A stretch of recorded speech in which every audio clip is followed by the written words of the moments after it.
సింపుల్గానే నా ఎక్కడికి కలిసి వస్తున్నాయి. కాబట్టి భోజనం పెట్టి ఆ కూటం పెట్టాలని నేను ఆశపడతాను. రైట్, మంచి వాక్యం విందాం. చూడండి, దానియేలు గ్రంథము 6వ అధ్యాయంలో ఒక మాట చదువుతాం. అందరూ స్తోత్రం చెప్పండి. హిమము కంటే తెల్లగా నన్ను శుద్ధి చేయుము యేసువా, హిమము కంటే తెల్లగా నన్ను శుద్ధి చేయుము యేసువా, సకల కలుషము బాపగా హిస్సోపుతో నన్ను కడుగుము, హిస్సోపుతో నన్ను కడుగుము ప్రియ యేసువా, హిమము కంటే తెల్లగా. ప్రియులారా, ఒక వాక్యాన్ని మనం శ్రద్ధగా ధ్యానం చేస్తా ఉన్నాం. ఆ వాక్యం పేరేంటంటే, నీ చేతిలో ఏ విత్తనము ఉన్నది? పక్కవారి పర్సనాలిటీ మాట్లాడకండి, గట్టిగా అడగండి, నాకు వినపడాలి, అడగండి. ఏంటి మన వాక్యాంశం? నీ చేతిలో ఏ విత్తనం ఉన్నది? సరే, వాక్యాన్ని శ్రద్ధగా వినండి.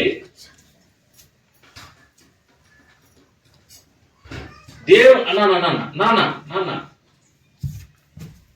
దేవుని ప్రజలైన ఇశ్రాయేలీలు 70 సంవత్సరాలు చెరలో ఉన్నారు, బందీఖానాలో ఉన్నారు, బందీలుగా ఉన్నారు. 70 సంవత్సరాలు.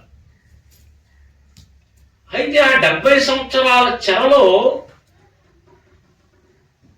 మామూలు భక్తులు కాదు. మనం ఇప్పుడు చూసిన దానియేలు చెరలో ఉన్నాడు, హెజ్కేలు చెరలో ఉన్నాడు, ఎస్తేరు, నెహెమ్యా, ఎజ్రా, మొర్దెకై, షద్రకు, మేషకు, అబేద్నెగో, వీళ్ళందరూ ఆ చెరలోనే ఉన్నారు. అంటే మనం అర్థం చేసుకోవాలి, భక్తులు కూడా ఒక్కొక్కప్పుడు చెరలోనికి వెళతారు. ప్రార్థనాపరులు కూడా కష్టాల చెరలోనికి వెళతారు. దేవుని చేత వాడబడుచున్న వరాలు ఫలాలు కలిగిన వారు కూడా చెరలోనికి వెళతారు. ఆశ్చర్యమేమీ లేదు. భక్తిహీనులకు వచ్చినట్లే ఒక్కొక్కసారి భక్తులకు కూడా అనారోగ్యాలు వస్తాయి, చెరలోనికి వెళతారు. అయితే మనం గమనించవలసిన వాక్యం, మూలవాక్యాన్ని ఇప్పుడు చదివించట్లేదు,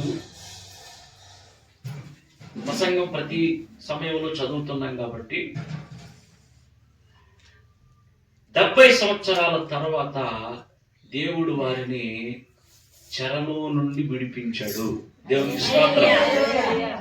మనము చెరలోనికి వెళ్ళటమే కాదు, మరొక విషయాన్ని మర్చిపోకూడదు.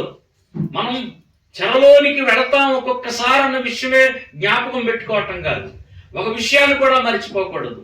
మనకు చెర నుండి విడుదల చేసే ప్రభు అయిన యేసుక్రీస్తు వారు మనకు తోడున్నారు.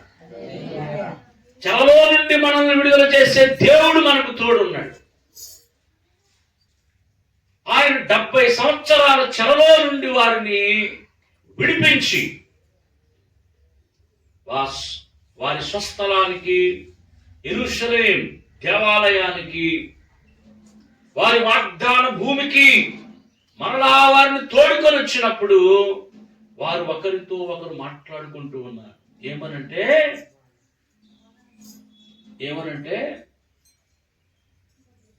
మేము చెరలో నుండి విడుదలైన తర్వాత మేము ఎలా ఉన్నాము అని అంటే, కలకనిన వారవలే ఉంటిమి. హల్లెలూయా చెప్పండి. ఎలా ఉంటిమి? గట్టిగా చెప్పాలి. అంటే కళ, 70 సంవత్సరాల చెర కలలా అయిపోయిందండి అని చెప్పుకుంటున్నారు ఒక్కొక్కరు. ఈ కష్టాలన్నీ కలలాగా అయిపోయినాయండి, మాకు వచ్చిన కష్టమంతా కలలాగా మార్చేశాడండి మా దేవుడు. Praise Lord. అంత గొప్ప దేవుడు మనం నమ్ముకున్న దేవుడు. దేవునికి స్తోత్రం. అంత గొప్ప దేవుడు ఈరోజు నువ్వు సేవిస్తున్న దేవుడు. అంత గొప్ప దేవుడు ఈరోజు నువ్వు ఆరాధిస్తున్న ప్రభు నీ కష్టాలన్నీ కలలాగా మార్చేస్తాడు. అసలు అది జ్ఞాపకమే లేదంట ఆ కళ. అసలు అది జ్ఞాపకమే లేదంట ఆ చెర. 70 సంవత్సరాల చెరలో ఉన్నది మనమే. అసలు ఆ జ్ఞాపకమే లేకుండా చేశాడంట దేవుడు. ఇప్పుడు వాళ్ళందరినీ అడుగుతున్నాం, అయ్యా లాగరాయ్, కిండ్రా, లబ్బర్తి, సంగబెట్టలో మేము కూడా చెరలో ఉన్నామండి. మరి మా చెర కూడా విడుదల అవ్వాలి, మా కష్టాలు కూడా అలాగే పోవాలి, మా కష్టాలు కూడా దేవుడు కలలాగా మార్చాలి. మేమేం చేయాలో చెప్పండి బాబు అని చెరలో ఉన్న వారిని అడిగితే వాళ్ళు సమాధానాలు చెప్తున్నారు. ఏంటో తెలుసా, మేము చెరలో ఉన్నప్పుడు ఏడుస్తూనే, అలా కన్నీరు పెట్టుకుంటానే, అలాగే మేము దుఃఖిస్తూనే, బాధపడుతూనే, దేవుని వైపు చూస్తూ విత్తనాలు వేస్తూ వెళ్ళాము. మా పిడికిలిలో విత్తనాలు ఉన్నాయి.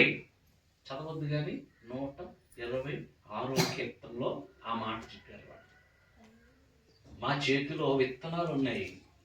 ఏం విత్తనాలు బాబు? ఓ ఇస్తేరమ్మా మాకు చెప్పు, ఏ విత్తనం? ఓ బ్రదర్ శద్రక్, మేషక్, అబేద్నెగో మాకు చెప్పు, మాకు చెప్పండి అయ్యా, ఏ విత్తనాలు వేశారు మీరు? ఓ నెహెమ్యా, ఓ ఎజ్రా బ్రదర్ మాకు చెప్పు, ఏ విత్తనాలు వేశారు? సంతోషగానాలతో పంట కోస్తున్నారు ఇప్పుడు మీరు. చెరలో ఉన్నప్పుడు ఏ విత్తనాలు వేశావు దానియేలు గారు? వాళ్ళందరూ సాక్ష్యాలు మనం వినాలి. పిల్లరా, ఒక వారం మనం ఎస్తేరుని అడిగాం. ఒక వారం మనం దేవుని ప్రజలను మనం అడిగాం. వారు చెప్పారు, మేము వేసిన మొదటి విత్తనం ఏంటంటే ప్రత్యేక జీవితము. అలాగే చెప్పండి, ఏ విత్తనం?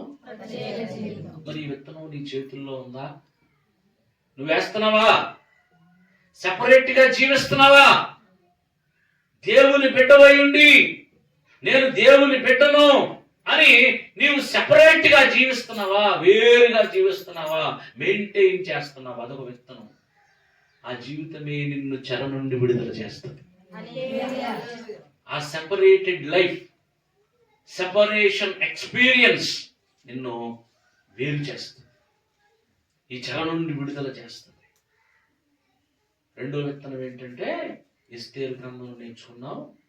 ఈ 2 ఎస్తేరు గ్రంథంలో ఉంటాయి. దేవుని మీద ఆనుకొనుట. Praise lord. మనకి ఎన్నున్నా ఏమున్నా ఏమీ లేనట్టుగానే బ్రతుకుతూ, డబ్బులు ఉన్నాయి కానీ లేవు అని అనుకోవాలి, జనబలం ఉంది కానీ లేదు అని అనుకోవాలి, నేను దేవుడే తప్ప నాకెవరూ లేరు అనుకోవాలి. ఆ దేవుని మీద ఆనుకునే జీవితం ఎంతమందికి ఉంది? అందరూ హల్లెలూయా చెప్పండి. చెప్పాలి హల్లెలూయా. మణులు మాణిక్యములున్నా, మేడమిద్దెలు ఎన్నున్నా, పాడాలి.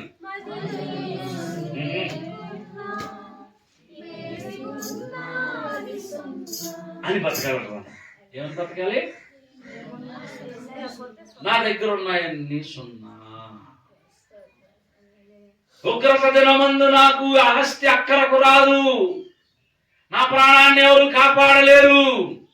నాకున్న ధనము గాని, ధాన్యం గాని, నాకున్న ఉద్యోగం గాని, నాకున్న వ్యాపారం గాని ప్రాణం పోయే సమయానికి ఇదేవి నన్ను కాపాడలేవు.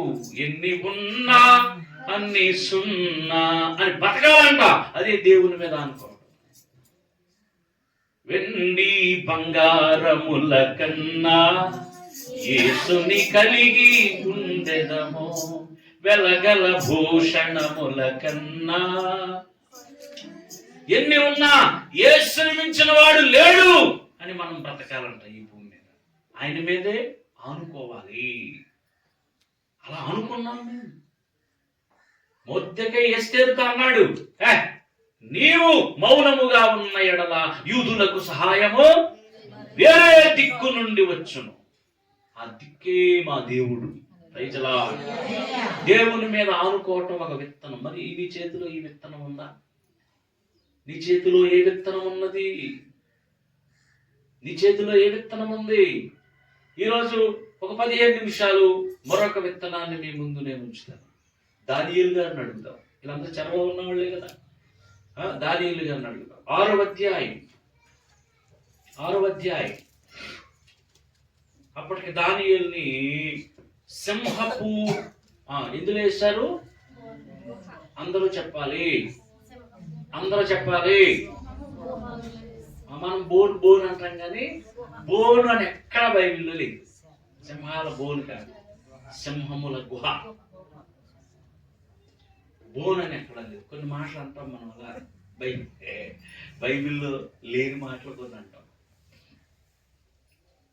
సింహాల గుహ వేసేసారు. చరిత్ర మీకు తెలుసు. సింహాల గుహలో వేసేశారు. ఆకలితో ఉన్న సింహాలు. పాపం ఆ మహారాజు దర్యావేష్ సింహాల గుహలో వేసేశాడు. గాని ఆ రాజ్యం యొక్క చక్రవర్తుల రూల్ ఏంటంటే, ఇచ్చిన ఆజ్ఞను రాజు కూడా మార్చలేడు. వేసేయండి అన్నాడు, వేసేసాడు. రాజు కూడా బాధగా ఉంది. అయ్యో, ఒక మహాభక్తుల్ని తీసుకెళ్ళి గుహలో వేసేసాను, అయ్యి బాబోయ్ అని నిద్రపోలేదు. బాబు నిద్రపోలేదు. బ్రతికితే బాగుండును, ఆ సింహాలు అతన్ని తినకుండా ఉంటే బాగుండును అని ఆ రాత్రి అంతా మనసులో కోరుకున్నాడు. పిల్లారా, మంచిగా బ్రతికితే అన్యులకు కూడా మన మీద ఎంతో ప్రేమ పడుతుంది. Praise lord. మనం క్రిస్టియన్స్ అని తెలిసిన అన్యులకు కూడా మన మీద ప్రేమ కలుగుద్ది. మనము చెడ్డవారం, ఈ లోక సంబంధమైన జీవితాలు జీవిస్తే క్రైస్తవులకే కాదు అన్యులకు కూడా మన మీద చిరాకు పడుతుంది. ఆ మహారాజు ఎవరు? ధన్యుడు కాదు, అన్యుడు, విగ్రహారాధికుడు. దానియేలు మేలు కోరుతున్నాడు. అయ్యో, బ్రతికితే బాగుండును అని వచ్చి తెల్లవారేటప్పటికే సింహం, ఆకలితో ఉన్న సింహం, మనం తిన్నాం ఎంతసేపు? ఆకలితో ఉన్న సింహాలు ఒక 5-6 సింహాలు మనం పట్టుకుని రాబట్టి ఎంత టైం పడుతుంది? ఈ తోడ ఒకటే పట్టుకెళ్ళిపోయి 5 నిమిషాల్లో లేదనిపించేస్తాయి. రక్తం కూడా నాకేస్తాయి, ఎముకలు కూడా పిండి చేసేస్తాయి. సింహాల బోనులో వేసిన తర్వాత రాజు అక్కడికి వెళ్ళి 20వ వచనంలో అన్నాడు, అయ్యయ్యో, రాజు వచ్చి అన్నాడు గొప్ప స్వరంతో దానియేలును పిలిచి, అబ్బబ్బా, చప్పట్లు కొట్టండి. ఏమని పిలుస్తున్నాడంట? దేవుడు నమ్ముకోలేదు అతను, అన్యుడు. జీవము గల దేవుని సేవకుడు అయిన దానియేలు, నిత్యము నీవు సేవించుచున్న నీ దేవుడు నిన్ను రక్షింపగలిగినా అని అతను అడిగాను. అప్పుడు ఎక్కడి నుంచో లోపల నుంచి గోతులో అన్నాడు, రాజు చిరకాలము. అమ్మయ్యా, హల్లెలూయా చెప్పండి. బతికే ఉన్నాడు. సింహాలతో ఏం చేయలేదు. నేను నా దేవుని దృష్టికి నిర్దోషినిగా కనబడి తిని కనుక ఆయన తన దూతను పంపించి సింహములు నాకు ఏ హానియు చేయకుండా వాటి నోళ్ళు మూయించెను. చప్పట్లు కొట్టి దేవుని మహిమపడతాం. హల్లెలూయా, హల్లెలూయా. అందుకే వారు సింహాల బోనైనాను సంతోషముగా వెళ్ళిరి. దేవుడు తన దూతను పంపి తన సేవకుడైన నన్ను తినకుండా సింహాల నోళ్లు మూయించేశాడు నా దేవుడు. ఎప్పుడన్నా ఎక్స్పెక్ట్ చేసావా రాజా ఇలాంటి కార్యాలు మా దేవుడు చేస్తాడని? కానీ చెప్పకుండానే ఆ రాజు అన్ని ఎరిగినవాడు. జీవము గల దేవుని సేవకుడు అయిన దానియేలు. ఏ అడ్రస్ చూడండి. దేవుని దగ్గరికి అంటే రాలేదు కానీ యేసయ్య గొప్పతనం మాత్రం తెలుసు. ఈ మధ్యన కర్ణాటక గారు కూడా ఒక తగిలేరు. ఇప్పుడు నేను చెప్పను కానీ ఏంటి అని అడగండి. మీరందరూ ప్రార్థన అయిన తర్వాత వారు దేవుని దగ్గరికి అంటే రాలేదు కానీ దేవుని యొక్క గొప్పతనమును ఎరిగిన వాడు. అయితే ఇక్కడ దానియేలు చెప్తున్నాడు, ఎంత కార్యం ఎలా జరిగిందో తెలుసా? ఎంత గొప్ప అద్భుతం దేవుడు నాకు ఎలా చేశాడు అనంటే, నేను నా దేవుని దృష్టికి నిర్దోషినిగా కనబడి తిని. హల్లెలూయా చెప్పండి, హల్లెలూయా చెప్పండి. దానియేలు చేతిలో ఉన్న రాయి ఏంటో తెలుసా? నిర్దోష జీవితము. బా, నిర్దోష జీవితం. నిర్దోష జీవితం అంటే ఏంటి? నిర్దోష జీవితం అంటే ఎలా వస్తుంది? ప్రత్యేక జీవితము, దేవునిపై ఆనుకునే జీవితము. ఇదిగో నిర్దోష జీవితం. హల్లెలూయా చెప్పండి. ఈ నిర్దోష జీవితం మనందరికీ కావాలి. క్రైస్తవులు అనబడిన ప్రతి ఒక్కరికి, బిషప్పులు, పోపులు, రెవరెండ్లు, పాస్టర్లు, సంఘ పెద్దలు, విశ్వాసులు అందరికీ నిర్దోష జీవితం రావాలి. నిర్దోష జీవితం వస్తే ప్రియులారా, నిర్దోష జీవితాన్ని జీవిస్తే దేవుడు ఎంతటి చెర నుండైనా మనల్ని విడిపిస్తాడు. మనకంటిన దోషములు, మనకంటిన పాపములు, మనకంటిన అపరాధములు, వీటన్నిటి నుండి ఎప్పటికప్పుడు నిర్దోష జీవితం మనకు కావాలి.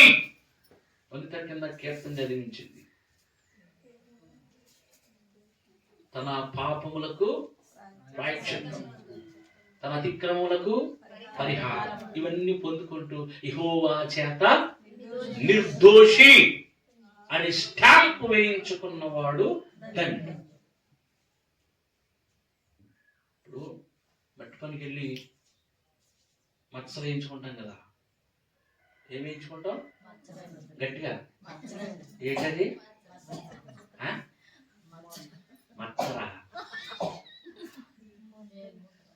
కొన్ని పాపం కొన్ని అంటాం మనం,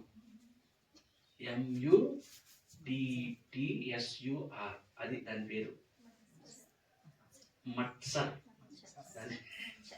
దాని పేరు మత్సర్ అనాలి. అది బ్రిటిష్ వాడు పెట్టిన పదం, అది మత్సర్. మన వాళ్ళు అనేస్తారు ఆధార్స్ కార్డ్ అంటారు.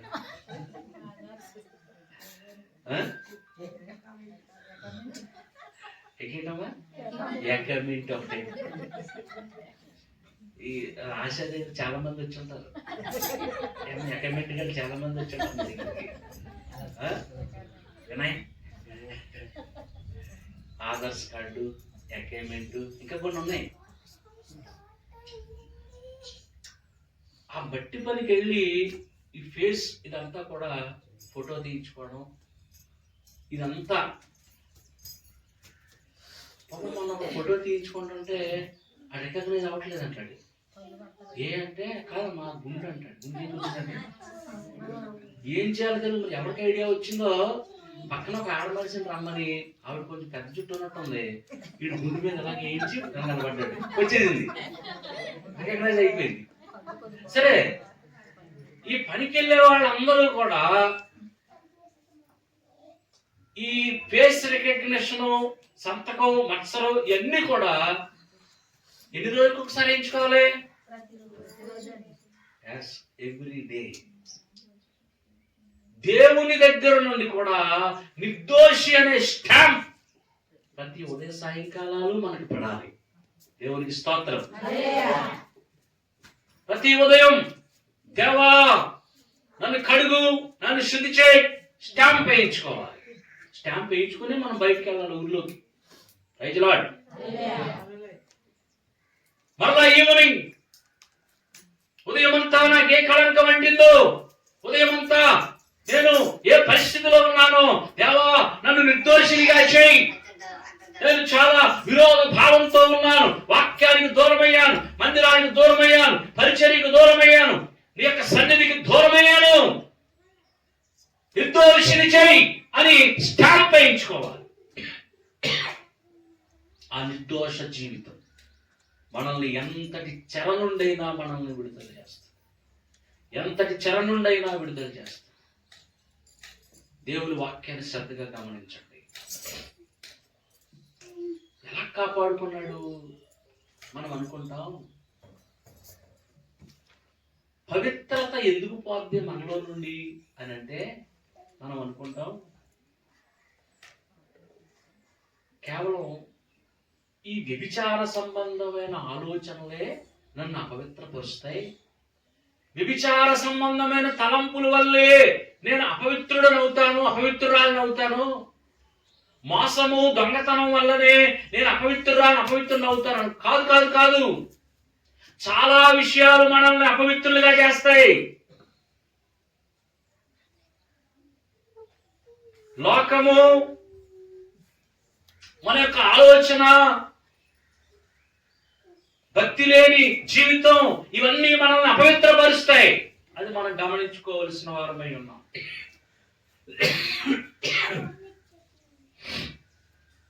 దానియేలు జీవితంలో ఏం జరిగిందంటే, ఇటుకెళ్ళి చదువుకోండి, 1వ అధ్యాయంలో ఉంటుంది. మంచి మటన్, చికెన్ అన్ని వీళ్ళకి అందజేయడానికి ఆర్డర్ వచ్చింది. రాజు ఏ భోజనం తింటాడో, ఓ దానియేలు, షద్రక్, మేషక్, అబేద్నెగో, ఆ డెలిషియస్, ఆ గొప్ప ఫుడ్ నీకు అందించబడుద్ది, ఓకేనా అంటే దానియేలు అన్నాడంట, బాబు మాకు అయ్యొద్దు, మాకు కాయగూరల భోజనం పెట్టించండి అన్నాడు.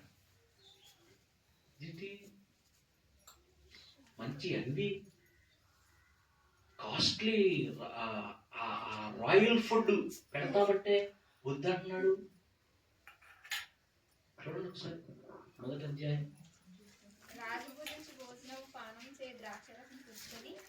చూడండి అన్నాడు, ఏమంటే రాజు భుజించు భోజనము పానము చేయు ద్రాక్షారసం ఇవన్నీ మేము పుచ్చుకొని అదుగో తనను అపవిత్రపరచుకొనకూడదని దానియేలు ఉద్దేశించాడు. రాజు తినే భోజనాన్ని తింటే నువ్వు ఎలాగ అపవిత్రుడు అవుతావు? అమ్మ ఆలోచించండి. భోజనం తింటే నువ్వు ఎలాగ అపవిత్రుడు అవుతావయ్యా? దానియేలు అన్నాడు, వ్యభిచారం వలననే కాదు, దొంగతనం వల్లనే కాదు, మోసం వల్లనే కాదు, ఆ ఫుడ్ తిన్నా సరే నేను అపవిత్రుడిని అయిపోతాను. ఏం ఫుడ్ అది? ఆ రాయల్ ఫుడ్. అలాగవుతావు? అదేంటి ఆ ఫుడ్ తినటం వల్ల ఎలాగ అపవిత్రుడు అవుతావు అంటే, దానియేలు చెప్తున్నాడు, అది మామూలు ఫుడ్ కాదు, రాజా భోజనమే, అది రాయల్ ఫుడ్డే. కానీ తినే ముందు ఆ భోజనాన్ని బయలు దేవత విగ్రహం దగ్గర పెడతారు. అది తింటే మేము అపవిత్రులం అయిపోతాం. కాబట్టి మాకు కాయగూరల భోజనం పెట్టండి. ఎంత జాగ్రత్తగా ఉన్నాడండి! చప్పట్లు కొట్టండి ఒకసారి. ఎంత కేర్ఫుల్గా ఉన్నాడు, ఎంత ఆసక్తిగా ఉన్నాడు తన నిర్దోషత్వాన్ని కాపాడుకోవడానికి. రాజా, ఇదిగో నేను నా దేవుని దృష్టికి నిర్దోషినిగా కనబడితిని కనుక సింహముల నోట నుండి ఆయన నన్ను విడిపించాడు. ఈరోజు ఆ నిర్దోషత్వాన్ని మనం ఎలా పోగొట్టుకుంటామో వచ్చే వారం నేను చెప్తాను. 10 నిమిషాల్లో నేను లబ్బర్కి వెళ్ళాలి. మీరు 7:30కే వచ్చేస్తే మరి పుష్కలంగా వాక్యాన్ని వినొచ్చు. నిర్దోష జీవితం మనల్ని చెర నుండి విడుదల చేస్తుంది. కాబట్టి వ్యభిచారమే కాదు, దొంగతనమే కాదు, ఈ పరిస్థితులే కాదు, ఏది మనల్ని దోషంతో నింపుద్ది అనే విషయాలు గురువారం రాత్రికి చెప్తా. వచ్చే వారం కాదు కానీ గురువారం రాత్రికి చెప్తా. ఇదే ప్రసంగం. ఇప్పుడు ప్రభా, నేను ఫలానా చెరలో ఉన్నాను, అయ్యా నాకు నిర్దోషత్వం కావాలి, నన్ను మన్నించండి అని అడగాలి. కళ్ళు మూసుకోండి, కళ్ళు మూసుకోనండి, ప్రార్థన చేసుకుందాం. హల్లెలూయా, స్తోత్రం, స్తోత్రం. పూర్ణకి చిన్న ప్రార్థన చేస్తుంది. హిమము కంటే తెల్లగా నన్ను శుద్ధి చేయుము యేసువా, హిమము కంటే తెల్లగా సకల కలుషము బాపగా హిస్సోపుతో నన్ను కడుగుము, హిస్సోపుతో నన్ను కడుగుము ప్రియ యేసువా.